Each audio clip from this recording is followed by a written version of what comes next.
Hello everyone, स्वागत है आपका मेरे यूट्यूब चैनल पे। आज हम पढ़ेंगे विटामिन B1 यानी थायामीन जो है वो क्या होता है। विटामिन B1 हमारे शरीर के लिए बहुत आवश्यक होता है। B1 को थायामीन के नाम से जाना जाता है। इसका रासायनिक नाम क्या होता है? थायामीन होता है। और इसकी खोज डॉक्टर टकाकी ने 1885 ईस्वी में की थी। डॉक्टर टकाकी जो थे वो जापान की समुद्री सेना में फिजिशियन थे।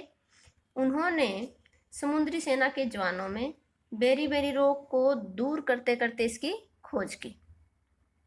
जब समुद्री सेना के जवानों के भोजन में मांस, मछली और सूखे दूध को शामिल किया तो बेरी रोग से उन्हें राहत मिल गई। इसके बाद यह पता लगाया गया कि चावलों की जो ऊपर वाली सतह में एक पदार्थ होता है जो बेरी रोग से रक्षा करता है। इस तरह से डॉक्टर टकाकी ने विटामिन B1 थायामीन की जो है खोज की। अब हम इसकी संरचना देखते हैं। थायामीन जो है कार्बन, हाइड्रोजन, सल्फर और क्लोरीन का मिश्रण होता है और कुछ अंश जो है नाइट्रोजन और गंधक के इसके अंदर मिक्स होते हैं। अब हम देखते हैं थायामीन की गुण या विशेषताएं क्या होती हैं। थायामीन जो है पानी में घुलनशील होता है। B1 क्योंकि जैसे B कॉम्प्लेक्स जितने भी विटामिन हैं वो सारे पानी में घुलनशील होते हैं और वसा में अघुलनशील होता है। यह एक सफ़ेद रवेदार पदार्थ होता है जिसकी जो सुगंध है वो हल्की खमीर जैसी होती है और इसका स्वाद जो है नमकीन सूखे मेवे जैसा होता है। यह उदासीन या क्षारीय घोल में ताप के द्वारा नष्ट हो जाता है। जैसे मीठे सोडे का अगर हम प्रयोग करते हैं खाने के अंदर तो उससे यह नष्ट हो जाता है। इसलिए हमें खाना पकाते समय मीठे सोडे का प्रयोग नहीं करना चाहिए। अगर जरूरत हो तो बहुत कम करना चाहिए। और पानी से बार बार जैसे धोना या जैसे उबाल के अगर पानी को हम निकाल देते हैं, जैसे चावलों का पानी निकाल दिया, कई करते हैं चावल बना के, तो उसमें क्या होता है B1 जो है विटामिन सारा निकल जाता है, नष्ट हो जाता है। इसलिए ऐसा नहीं करना चाहिए। लेकिन अम्लीय माध्यम में यह जो है 120 डिग्री सेंटीग्रेड तक ताप को सह लेता है। मतलब अम्लीय माध्यम में यह नष्ट नहीं होता और क्षारीय माध्यम में यह नष्ट हो जाता है ताप के कांटेक्ट में जब आता है तो। अब हम देखते हैं कि थायामीन के क्या कार्य है, थायामीन हमारे क्या काम आता है। सबसे पहला है कार्बोज के उपापचन में सहायता करना। कार्बोज के उपापचन में सहायता करना। थायामीन जो होता है पायरोफॉस्फेट के रूप में कार्बोज के पाचन में सहायता करता है और कार्बोज के ऊर्जा परिवर्तन में यह पायरुविक एसिड को कार्बन डाइऑक्साइड में और पानी में बदल देता है। इस क्रिया के दौरान जो है ऊर्जा उत्पन्न होती है और ये हमारी वृद्धि और विकास में भी सहायता करता है। नेक्स्ट है ये हमारे तंत्रिका तंत्र को स्वस्थ रखता है, हमारे जो है ब्रेन को भी स्वस्थ रखता है और स्पाइनल कॉर्ड को जो है स्वस्थ रखने में मदद करता है और जो हमारी रेड ब्लड सेल्स होती है उनको बनाए रखने में ये इसका योगदान होता है। तंत्रिका तंत्र के स्वास्थ्य के लिए क्या करता है ये उनकी संवेदनशीलता के लिए जो आवश्यक होता है, जिससे जो है ये मानसिक रूप से जागरूक रहता है व्यक्ति और तनाव से दूर रहता है। हमारी जो रेड ब्लड सेल्स होती है उनको जो है बनाए रखने में सहायता करता है और हमें रोग प्रतिरोधक क्षमता पैदा करता है हमारे शरीर के अंदर और नाड़ियों की जो ऊपरी परत होती है उसको भी स्वस्थ रखता है। हमारे पाचन सिस्टम को स्वस्थ रखता है। थायामीन जो है हमारी मांसपेशियों की जो सामान्य गतिशीलता होती है उसके लिए सहायक होता है और थायामीन की उचित मात्रा शरीर में मांसपेशियों को सिकुड़ने और फैलने की जो गति है उसको सामान्य बनाए रखने में सहायता करता है। अब हम देखते हैं थायामीन की प्राप्ति के साधन कौन कौन से, किन किन साधनों से हमें थायामीन मिल सकता है। तो जो सूखा खमीर है, चावल की जो ऊपरी परत होती है, या साबुत अनाज है, मटर है, दालें हैं, खमीर है, ये जो है अच्छे स्रोत होते हैं थायामीन के। मांस, मछली, जिगर जैसे ये हैं, दूध और दूध से जो बने पदार्थ होते हैं वो जो है इसके अच्छे स्रोत होते हैं। अंडे का जो पीला भाग है उसमें भी थायामीन की मात्रा होती है और जितने अनाज है मतलब या जो ड्राई फ्रूट्स हैं, ये संतरा है, ग्रीन लीफी वेजिटेबल, हरी पत्तेदार सब्जियां, इनमें भी कुछ मात्रा में जो है B1 होता है। थायामीन की हमें कितनी आवश्यकता होती है? थायामीन की जो ज़रूरत होती है वो हमारे शरीर को जितनी ऊर्जा की ज़रूरत होती है उसके ऊपर निर्भर करती है। सामान्य रूप से इसकी ज़रूरत जो है 1000 कैलोरी दैनिक मतलब दिन में अगर हमें 1000 कैलोरी चाहिए तो उसके पीछे 0.5 मिलीग्राम जो है थायामीन की आवश्यकता होती है।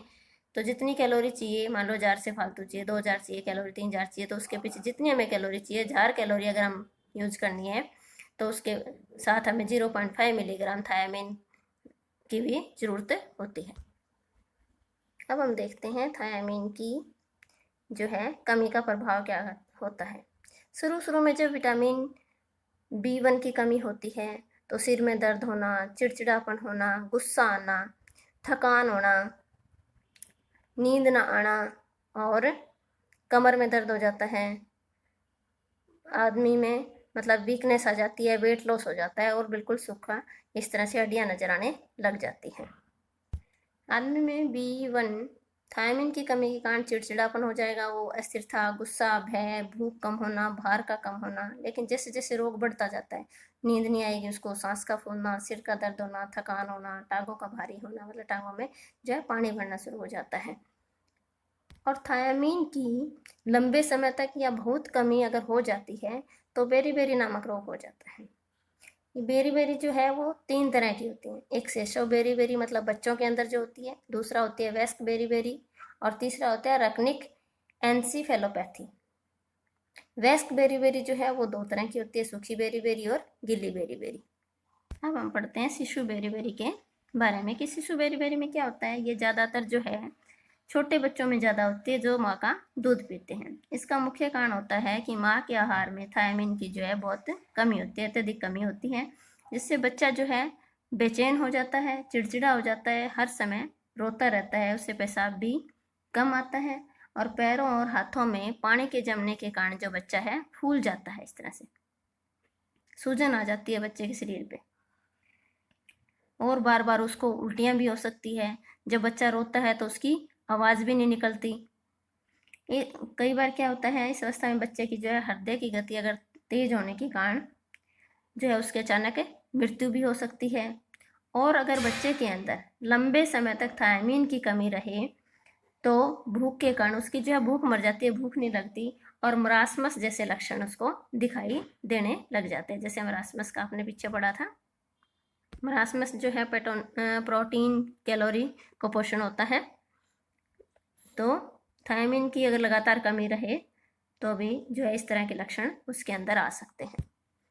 अब हम देखते हैं वेस्क बेरी वेस्क बेरी जो है वो 2 तरह की बताई थी, जैसे सूखी बेरी और गिल्ली बेरी। सूखी बेरी में क्या होता है कि जो मांसपेशियां हैं वो कमजोर होकर सूख जाती है, शरीर जो एक ढांचा सा रह जाता है, बिल्कुल लकवे जैसी स्थिति भी हो सकती है। कई बार हाथ और पैर जो है वो सुन्न हो जाते हैं, जोड़ जो है वो काम नहीं करते हैं, क्रियाशील हो जाते हैं और चलने फिरने में उसको दिक्कत होती है। इसमें जो है मनुष्य के तंत्रिका तंत्र के ऊपर प्रभाव पड़ता है और उसका स्वास्थ्य जो है बिगड़ जाता है। हाथ पैर जो है लटक से जाते हैं, मतलब नीचे की तरफ, उसमें कोई जान नहीं रहती और इसको क्या कहा जाता है, हैंड, हाथ भी मुड़ जाते हैं, पैर भी मुड़ जाते हैं। इसको हैंड एंड फुट ड्रॉप कहते हैं, हैंड एंड फुट ड्रॉप कहा जाता है इसको। और रोगी कमजोर होने से इसकी टांगों के ऊपर बिल्कुल पतली हो जाती है, चलने फिरने में इसको प्रॉब्लम होती है।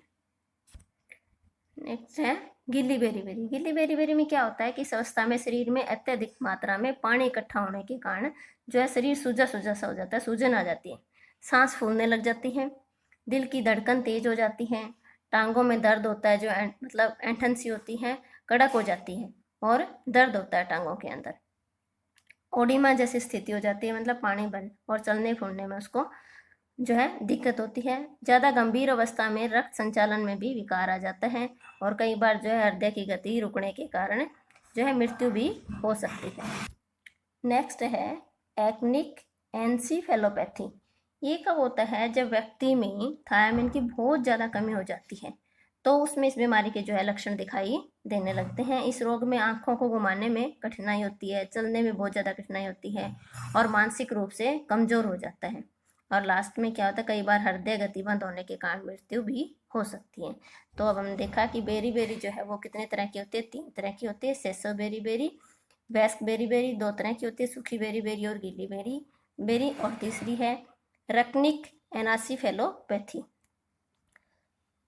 अगर विटामिन B1 की अधिकता हो जाती है तो जो है स्किन में एलर्जी हो जाती है, त्वचा पर एलर्जी हो जाता है, रैशेस से हो जाता है। वैसे ज़्यादातर जो है बी की जो है दिक्कत नहीं होती, क्योंकि ये पानी में घुलनशील होता है, इसलिए साथ साथ नष्ट हो जाता है, शरीर के अंदर जमा नहीं होता। लेकिन कई बार क्या है, अगर इसके सप्लीमेंट्स दिए जाते हैं, जैसे दवाइयाँ खाई जाती है, इंजेक्शन लिए जाते हैं, उस फॉर्म में अगर ज़्यादा लिया जाए तो स्किन प्रॉब्लम भी हो सकती है, नींद में कमी हो जाती है, होंठ नीले पड़ जाते हैं, सांस लेने में कठिनाई आती है।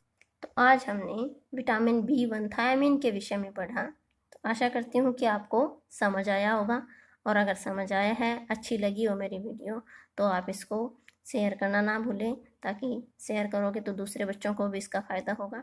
और लाइक और सब्सक्राइब करें, ताकि आपको भविष्य में ऐसी और जानकारी मिलती रहे। धन्यवाद।